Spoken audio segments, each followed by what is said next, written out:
my equipment? Craig, where are you? Craig, get over here. What do you guys usually use? Farmer walkers. Farmer's walk? What about you? The log. The log? You good at it? Nope. You able to get it over your head? Get it up to about here and then dunk it. Okay. The biggest problem most people have with the log, that's everyone's favorite to use because I see it on World's Strongest Man and it looks cool. But the biggest part is making sure that you're loading it correctly to bring it up. The press isn't that bad, it's the loading. If you can get the loading down, you're gonna get it. We're gonna go through that. How many of you guys have done a Continental Clean before? How many of you guys ever planned to compete in a strongman competition? This should have been the first thing I asked. Maybe? There we go. A couple of you guys? But the main thing is I want to answer questions and I want to go through technique stuff. Because technique is the most important thing. Why did you guys come to this today? Anybody? I like strongman athletes. I like the modality. I want to implement some of that in my training. Okay. It's real functional. Okay. So, I don't have a lot of stuff here, unfortunately. I have a sandbag that I haven't filled with sand yet. Otherwise, I'll show you guys how to do a sandbag load and carry. But we've got the log, farmers, the Thomas inch dumbbell, which that handles, I think 2 inches are a little bit bigger. It's a little bigger than when you're actually defining contest. So, the dumbbell's about 140 empty. The log is about 220 empty. And the farmers, I believe, are 30 or 35 a piece empty. I also want to go through the Continental Clean. For any of you guys that do plan to compete or have competed, one of the events is either going to be a log or it's going to be using a fat bar. And if you haven't used a fat bar before, which we don't have one here, if you haven't used one before, you can't clean it like a regular bar to clean and press. There's a whole different technique. How many of you guys are familiar with the Continental Clean? Derek Pounds. Yeah. Yep, exactly. That's a Continental Clean. That's a Continental Clean. Going overhand, bringing it up to the stomach, flipping it up, and then pressing. So, next question for you guys. Obviously, we're all here. We want to learn strongman stuff. For you guys, there's some differences between strongman, bodybuilding, powerlifting, all that. You go to bodybuilding, there's weight classes. Obviously, that's important. You go to powerlifting, there's weight classes. That's important. Strongman, there's usually 2 weight classes. Lightweight, which is 231 and under. That's what I compete in. And heavyweight, which is over 231. Some places will have like an over 300. That'll be like the super heavyweights. But a lot of people think, you look at Zadrunas Savickas. All of you guys watched World's Strongest Man this past year? Zadrunas won it, right? He's the strongest guy. But a lot of people think pound for pound strength matters. In some sports it does, like powerlifting. In strongman, pound for pound strength does not matter. Zadrunas had, what was it, a 380, 390 log? Hit it 12 times, or 13 times. You look at Derek Poundstone, he hit it 1 rep less than Zadrunas and weighs 80 pounds less than him. Pound for pound, who's stronger? Derek Poundstone. Does it matter? Obviously not. Nobody talks about Derek Poundstone hitting it for 12 reps because Zadrunas got it for 13, even though he weighs about almost 100 pounds. So, any of you that are looking to get into strongman, passive technique, keep that in mind. Powerlifting, you need to have a weight. In bodybuilding, you need to have a weight. In strongman, you need to be strong. And that's the bottom line. To get strong, what do you guys have to do besides lift? Eat. Thank you. Eat. All right. So the first thing I'm going to go over is the Continental Clean. I want to teach you guys the technique on that. And if any of you guys want to try it, I'm happy for you to go through it. And we can look at your form and see if there's anything we need to fix. So I'm going to take this bar right here. So we are at the Big Tex Gym in Austin, Texas. That's Steve Smith, the owner. Your pro strongman, Nick. Steve, how do you pronounce Nick's last name? Klugiewicz. Klugiewicz. It's a big thing with Continental Clean. And it's easier if you have a belt. Obviously, I could put on a belt. I don't really want to because it doesn't matter. It's easier if you have a belt because you kind of have something to hold it onto. Some places will call you for that in contests, so you have to be careful of where you're competing. As far as the Continental Clean, it's basically just a deadlift up to here, and then you got to flip it as you bring it up to your shoulders, and then it's just an overhead press. You can push press it, you can military press it, you can jerk it, however you guys want to do it, but in contest it doesn't matter, it's about moving the weights. When you actually do this, set up just like you would a standard deadlift, you can pull it straight to here, okay? After you're here, pop it up here, and then it's just a press overhead. That's all you got to do, really easy, really simple. The hardest thing for a lot of people is getting the balance once you get to here, and then getting that flip. You've got to have the coordination. You've got to make sure that you've got it balanced before you go to flip it. A lot of people will bring it up and then try and flip it as it's falling, and they'll slip. That's not a good thing. So for here, again, pick it up.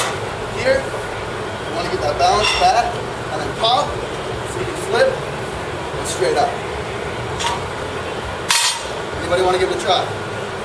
So I have a question. Why don't you try it? How come they have you do Continental Clean versus a regular? You don't have to. However, because a normal would be both hands forward, right. Blah, blah, blah. Yeah. When you're in contest, you're going to have the fat bar. Gotcha. When you've got... So the fat bar, you're going to want the supinator. When you've got 315, 340, 400 on a bar, better. And it's a 2-inch bar, it's like putting a fat grip on. It's going to be a lot more difficult to grab it when you've got that much weight. The bar like this doesn't really matter. I got you. When you've got a thicker bar, generally as you get heavier, you want to go. And actually I found that with a thinner bar, it's a lot harder to do a Continental Clean because it's so precarious. It's actually easier with that thick bar, and it just kind of seems to float. So, you want to give it a try? Awesome. Yeah, buddy. You can do it.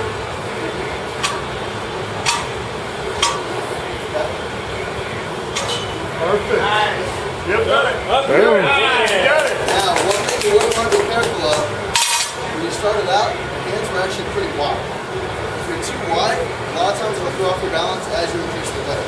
So what I usually practice as a general rule of thumb when bringing it in, just like a deadlift, for those of you guys who powerlift, unless you sumo, you really don't want to be with your legs here and your hands way out here. You don't want to go, I mean obviously that wasn't a snatch grip, but you don't want to go too far outside your body. The more compact you are, the more you're going to be able to make all the neurons and everything fire correctly, you're going to be stronger that way. So when you're setting up, you're going to set up out here, a lot of times it's going to take a lot more back and a lot more shoulders, which you're going to fatigue a lot faster than your legs. So going wide on the Continental Clean, make sure you want to stay a little bit closer to your body and do what you got straight up. You could go a little bit wider. So if I would set up more like that. You can pull it straight into your stomach and then pop it up. There you go. Good. Perfect. Yep. And the better you get at it, yeah, sure. The better you get at it, the more you want to go from the direction. So as you go, you kind of want to use the balance off your stomach. If you've got the balance, you just keep popping. So if you're in here, up, all the way. And it makes it a lot easier to transition if you can get a balance off of your stomach. Okay? Any questions about this exercise here? Pretty straightforward. You guys want to move over the log?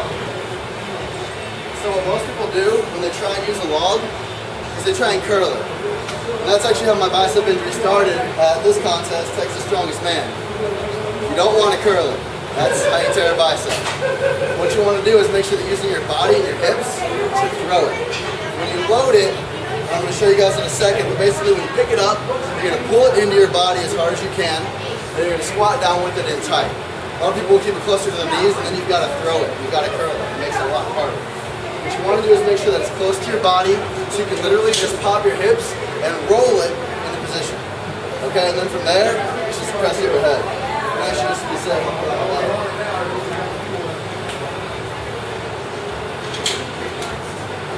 I've got a few different belts. This one's actually my deadlift belt. And I've got a belt for squats, deadlifts, overhead, stones, lots of different belts. These spud belts are awesome for deadlifting if you guys haven't ever used one.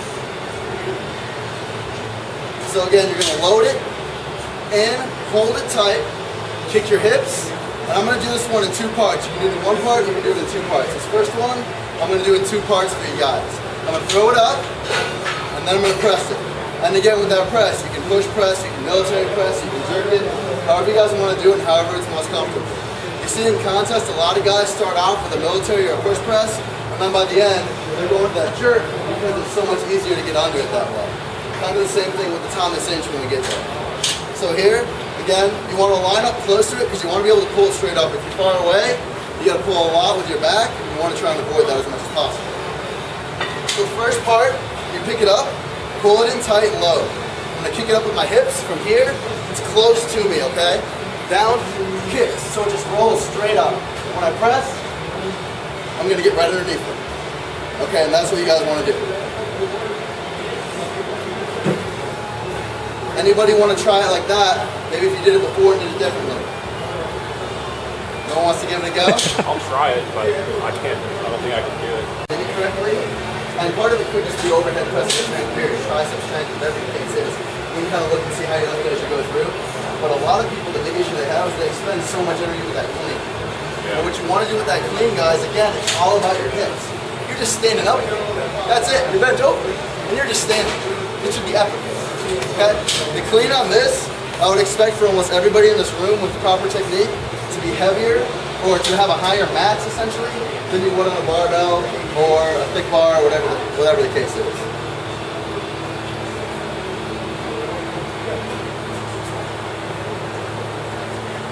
Pull it in you tight. You don't want a gap between it and your stomach.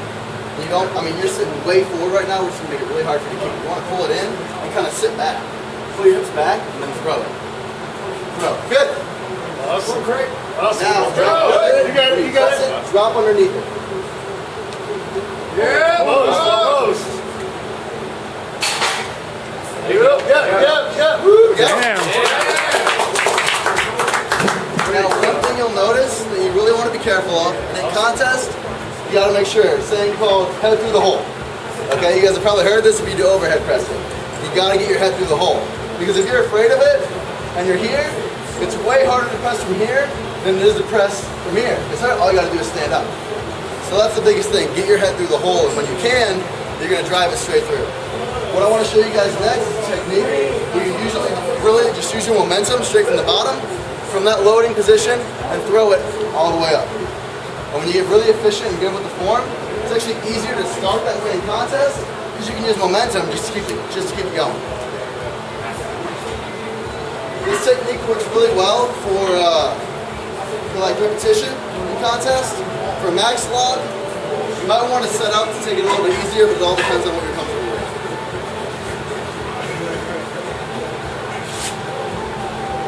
And if you want to try this one afterwards, you're welcome to, if anyone else does. So again, what I'm going to do is I'm going to load it, and I'm going to bring it straight up over my head, hopefully. If not, the seminar might be over, who knows? Alright, so again, pulling it in tight, it's all hip drive, okay? Straight up, you've got to make sure you have your balance. Throw it, and just commit. Straight under it, head through the hole, okay guys? So I pick it up, and I'm going to pull it in tight, I'm going to load it, I'm going to throw it. And that was actually a little slower than what I wanted.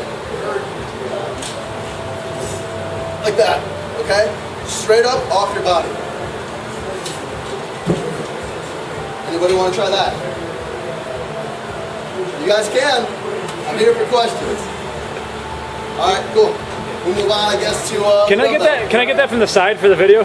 Sure. All right. Thanks. Hopefully. You got one more on you? We got some more. Thanks.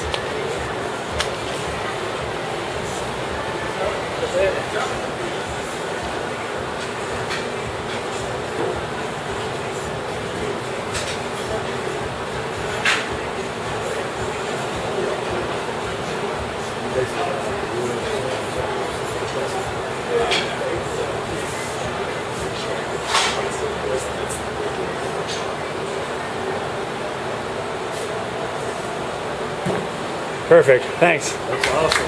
All right.